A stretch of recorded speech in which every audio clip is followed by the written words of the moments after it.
നമസ്കാരം.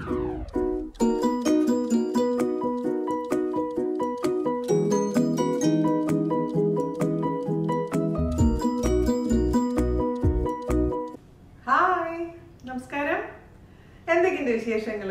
എല്ലാവരും സുഖം തന്നെയെന്ന് വിശ്വസിക്കുന്നു. ഞങ്ങൾ ഇവിടെ സുഖമായിരിക്കുന്നു. അപ്പൊ ഞാൻ വന്നിരിക്കുന്നത് വളരെ എളുപ്പമുള്ള ഒരു റെസിപ്പി ആയിട്ടാണ്.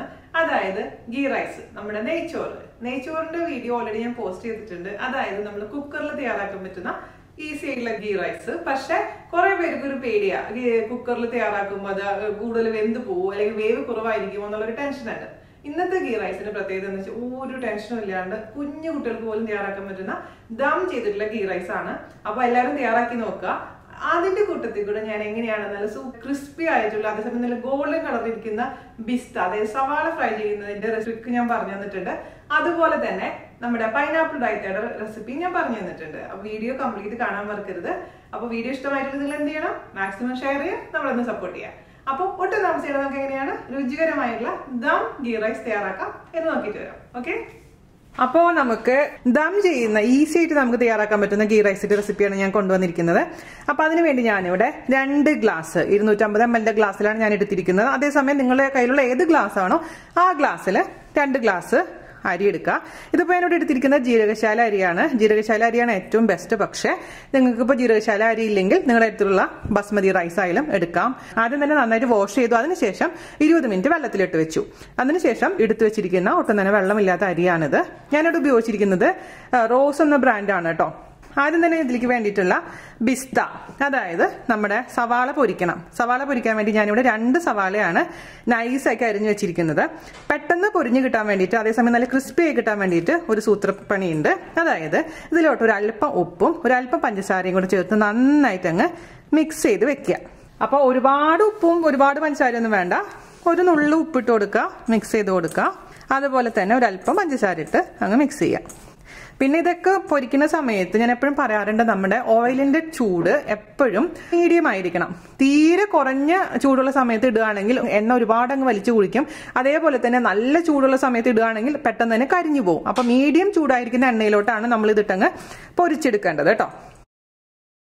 ആദ്യം തന്നെ ഇതങ്ങ് പൊരിച്ചു വെച്ചാൽ നമുക്ക് പണി എളുപ്പമാവും. അല്ലെങ്കിൽ നിങ്ങൾക്ക് ഇപ്പോൾ തലേദിവസം തന്നെ ഇതെല്ലാം റെഡിയാക്കി വെക്കുകയാണെങ്കിൽ ഉണ്ടാക്കുന്ന ദിവസം ചോറ് വേവിച്ചങ്ങ് ദം ചെയ്താൽ മാത്രം മതിയാകും. ഞാൻ അങ്ങനെ ചെയ്യാറുണ്ട്. അപ്പോൾ ഒരുപാടൊക്കെ ഉണ്ടാക്കണമെങ്കിൽ തലേദിവസം ബിസ്റ്റിയൊക്കെ റെഡിയാക്കി വെക്കും.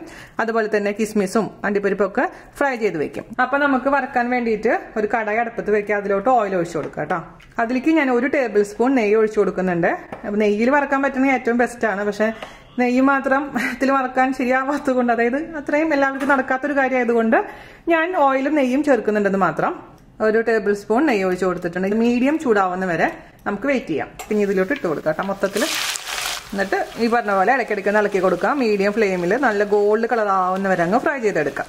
നിങ്ങൾക്ക് അറിയാവുന്ന കാര്യമാണ്. എന്നാലും കുറെ പിള്ളേർ ചോദിക്കുന്നുണ്ടായിരുന്നു, ചേച്ചി ഇത് എങ്ങനെ നല്ല പെർഫെക്റ്റ് ആയിട്ട് എടുക്കുക. അപ്പൊ അതിന്റെ ടിപ്പും കൂടെ ഇൻക്ലൂഡ് ചെയ്യണമെന്ന് വെച്ചിട്ടാണ് ഞാൻ വീണ്ടും ഇത് കാണിക്കുന്നത്. അല്ലെങ്കിൽ ഇത് കാണിക്കേണ്ട ഒരു ആവശ്യം ഉണ്ടായിരുന്നില്ല. അപ്പൊ നമുക്ക് വെയിറ്റ് ചെയ്യാം കേട്ടോ.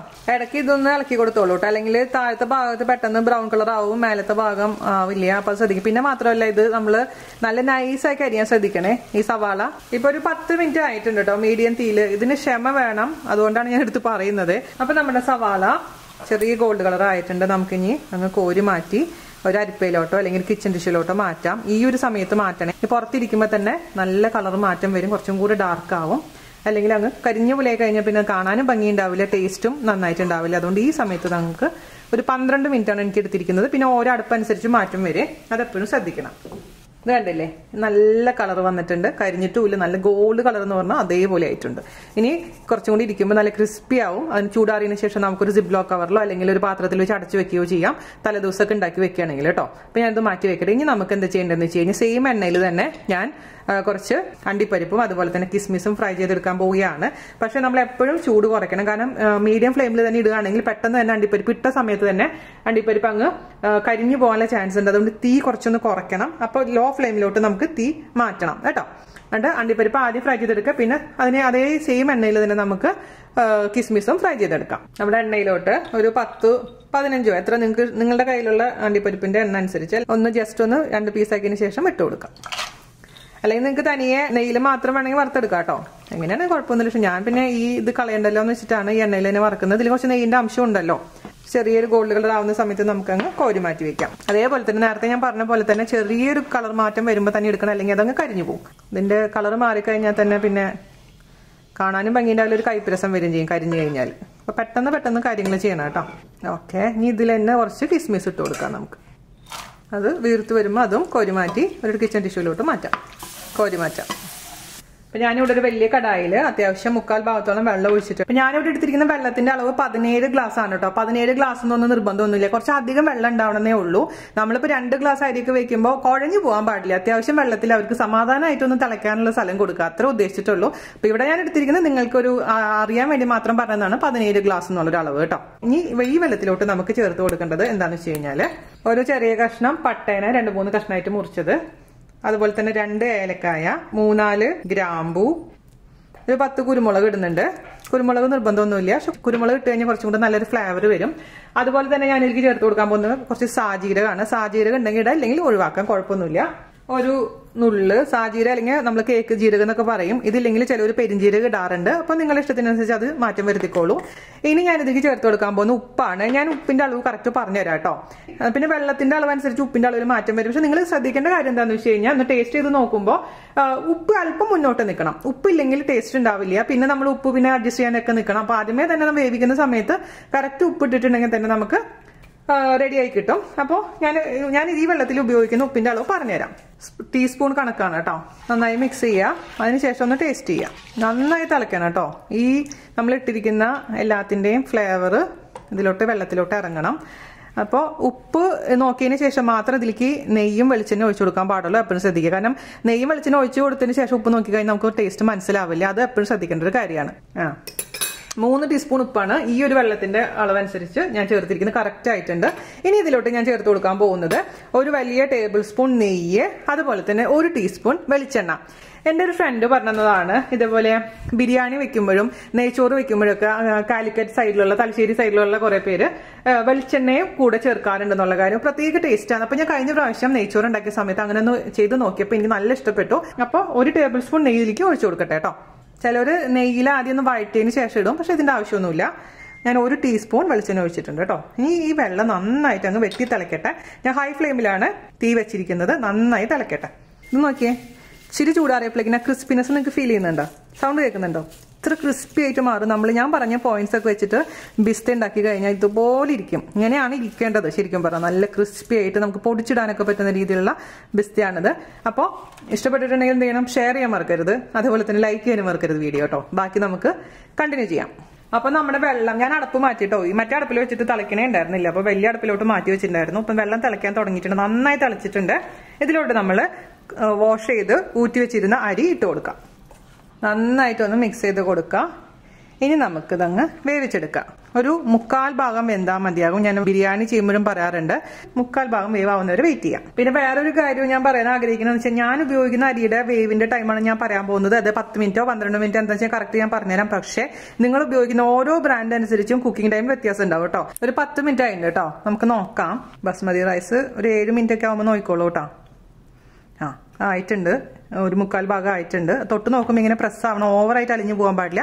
ഇനി നമുക്കിത് ഞാൻ 2 സ്ട്രെയിനറിലോട്ട് 2 അരിപ്പിലോട്ടാണ് ഊറ്റി മാറ്റാൻ പോകുന്നത്. പിന്നെ ഇതിന്റെ മുകളിൽ നമ്മൾ ഇട്ടിരുന്ന പട്ടയും കരയാമ്പൂവും ഒക്കെ ഞാൻ ദം ചെയ്യുന്ന സമയത്തേക്ക് മാറ്റും. ജീരകശാല അരിയുടെ ഒരു ഗുണം എന്താണെന്ന് വെച്ച് കഴിഞ്ഞാൽ ഓവറായിട്ട് അങ്ങ് വെന്ത് കുഴയില്ല. ഇനി നമുക്ക് ദം ചെയ്യാൻ വേണ്ടിയിട്ട് ഒരു പഴയ തവ, ഞാനിവിടെ ചപ്പാത്തി ഉണ്ടാക്കുന്ന തവയാണ് എടുത്തിരിക്കുന്നത് കേട്ടോ. ആ തവയുടെ മുകളിലാണ് ദം ചെയ്യാൻ പോകുന്നത്. അപ്പൊ അതിനുവേണ്ടി അടികട്ടിയുള്ള ഒരു പാത്രം എടുക്കുക. ഞാനിവിടെ ചെറിയൊരു പാത്രം, 2 ഗ്ലാസ് അരിയല്ലേ ഉള്ളൂ, കുറച്ചേ ഉണ്ടാവുള്ളൂ. നല്ല തിക്കായിട്ട് ഉണ്ടാവണം, എന്നാലും ദം ചെയ്യുമ്പോൾ നന്നായിട്ട് ഉണ്ടാവുള്ളൂ. ഒരു വലിയ പാത്രം എടുത്തു കഴിഞ്ഞാൽ ലെയേഴ്സ് ഇടാനൊന്നും ഉണ്ടാവില്ല. അപ്പൊ ഞാൻ ചെറിയൊരു പാത്രം എടുത്തിട്ടുണ്ട്. അപ്പൊ നിങ്ങളുടെ വിലയുള്ള ഏത് പാത്രം ഉണ്ടെങ്കിൽ അതെടുക്കുക. അതിലോട്ട് നമുക്ക് ആദ്യം തന്നെ കുറച്ച് നെയ്യ് ഒഴിച്ചു കൊടുക്കാം. എന്നിട്ടൊന്ന് എല്ലാ ഭാഗത്തേക്കും ഒന്ന് ബ്രഷ് ചെയ്ത് കൊടുക്കാം. അതിനുശേഷം നമുക്ക് ചോറിട്ട് കൊടുക്കാം. നിങ്ങൾക്ക് ഇങ്ങനെ കാണുമ്പോൾ ഒരു കട്ട പിടിച്ച പോലെ തോന്നും, പക്ഷെ ദം ചെയ്ത് വരുമ്പോൾ പെർഫെക്റ്റ് ആയിരിക്കും, ഞാൻ ഗ്യാരണ്ടി. ഇനി നമുക്ക് ഇതിന്റെ മുകളിലേക്ക് ഒരു ലെയർ നമ്മൾ ബിസ്ത റെഡിയാക്കി വെച്ചില്ല, അത് ഇട്ട് കൊടുക്കാം. പിന്നെ കുറച്ച് അണ്ടിപ്പരിപ്പ്, മുന്തിരി. പിന്നെ ഞാനിവിടെ ചെയ്യേണ്ട ആവശ്യമില്ല കേട്ടോ, ഞാൻ ചെയ്യാറുള്ളതാണ്. കുറച്ച് എൻ്റെ കഴിഞ്ഞ പ്രാവശ്യത്തെ കുക്കർ ഗീ റൈസിലും ഞാൻ ചെയ്തിട്ടുണ്ടായിരുന്നു. അതായത് കുറച്ച് മഞ്ഞപ്പൊടി അല്ലെങ്കിൽ യെല്ലോ കളർ, കുറച്ച് നമ്മുടെ പൈനാപ്പിൾ എസൻസ്, അത് ഞാൻ ചേർക്കാറുണ്ട്. പക്ഷെ ഒട്ടും തന്നെ നിർബന്ധമില്ല, കാരണം സാധാരണ രീതിയിൽ ആരും ചേർക്കാറില്ല ഗീ റൈസിൽ. അപ്പോൾ അത് പക്ഷെ ഭംഗി കിട്ടും, നല്ലൊരു ഫ്ലേവറും കൊടുക്കും എന്നുള്ളതുകൊണ്ട് മാത്രമാണ് ഞാൻ ചേർക്കുന്നത്. മഞ്ഞ കളർ ഇടയ്ക്കിടയ്ക്ക് കാണുമ്പോൾ ഒരു ഭംഗി ഉണ്ടാവും. പിന്നെ പൈനാപ്പിളിന്റെ ഒരു ഫ്ലേവറും വരുമ്പോൾ ഒരു പ്രത്യേക ടേസ്റ്റ്. പക്ഷെ ഞാൻ പറഞ്ഞ പോലെ കംപ്ലീറ്റ്ലി ഓപ്ഷനിലാണ്. അതുപോലെ തന്നെ ഇനി കുറച്ച് നെയ്യ് അതിന്റെ മുകളിൽ കൂടെ ഒന്ന് സ്പ്രിങ്കിൾ ചെയ്ത് കൊടുക്കുക. വീണ്ടും ഇതന്നെ റിപ്പീറ്റ് ചെയ്യുക. ചോറിടുക, ഇതന്നെ റിപ്പീറ്റ് ചെയ്യുക കേട്ടോ. മൊത്തത്തിൽ ഞാൻ ഇട്ട് കൊടുക്കട്ടെ. അപ്പൊ ഞാൻ മൊത്തത്തിൽ ഇട്ട് കൊടുത്തിട്ടുണ്ട്. അവസാനം ഞാൻ അല്പം മാത്രമേ സവാള ഇടുന്നുള്ളൂ, കാരണം മുകളിൽ ഇട്ട് കഴിഞ്ഞാൽ ദം ചെയ്യുമ്പോൾ അങ്ങനെ സോഫ്റ്റ് ആയിട്ട് പോകും. അതുകൊണ്ട് ലാസ്റ്റ് നമുക്ക് ഡെക്കറേറ്റ് ചെയ്യാൻ വേണ്ടിയിട്ട് ഇടാം കേട്ടോ. നെയ്യിന്റെ അളവൊക്കെ ഡിപ്പെൻസ് കേട്ടോ, ഓരോരുത്തരുടെ ഇഷ്ടത്തിനനുസരിച്ച് ആഡ് ചെയ്തോളൂ. ഓക്കെ, ഇനി നമുക്ക് എന്താ ചെയ്യേണ്ടതെന്ന് വെച്ച് കഴിഞ്ഞാൽ നമ്മുടെ ഈ തവയില്ലേ, താഴത്തെ തവ ചൂടാക്കണം. എന്നിട്ട് അതിന്റെ മുകളിലാണല്ലോ ഇത് വെച്ചിരിക്കുന്നത്. അപ്പോൾ നമ്മൾ എപ്പോഴും ചെറിയ തീയിലാണ് വെക്കേണ്ടത്, ഹൈ ഫ്ലെയിമിൽ വെക്കാൻ പാടില്ല. ചെറിയ തീയിൽ ഇരുന്നിട്ട് വേണം ഇത് ദമ്മായി കിട്ടാൻ. അപ്പോൾ ഞാൻ പറഞ്ഞ പോലെ അടി കട്ടിയുള്ള ഏത് പാത്രത്തിലാണെങ്കിൽ നമുക്കിത് വെക്കാം. അപ്പൊ കട്ടിയുള്ള പാത്രത്തിൽ വെക്കുകയാണെങ്കിൽ അടി പിടിക്കാൻ ചാൻസ് കുറവാണ്, അതുകൊണ്ടാണ് പറയുന്നത്. അപ്പൊ ചിലർ ഉപയോഗിക്കാം, ഞങ്ങളുടെ അടുത്ത് കുക്കർ മാത്രമേ ഉള്ളൂ, ഓക്കെ കുക്കറിൽ വെച്ചോളൂ, ഒരു കുഴപ്പമില്ല. പിന്നെ അവനുള്ളവർ അവനിൽ ബേക്ക് ചെയ്യാം. അപ്പൊ 180 ഡിഗ്രീസ് ആദ്യം 10 മിനിറ്റ് പ്രീ ഹീറ്റ് ചെയ്യാം. അതിനുശേഷം 180 ഡിഗ്രി സെൽഷ്യസിൽ 20 മിനിറ്റ് ബേക്ക് ചെയ്തെടുക്കാം കേട്ടോ.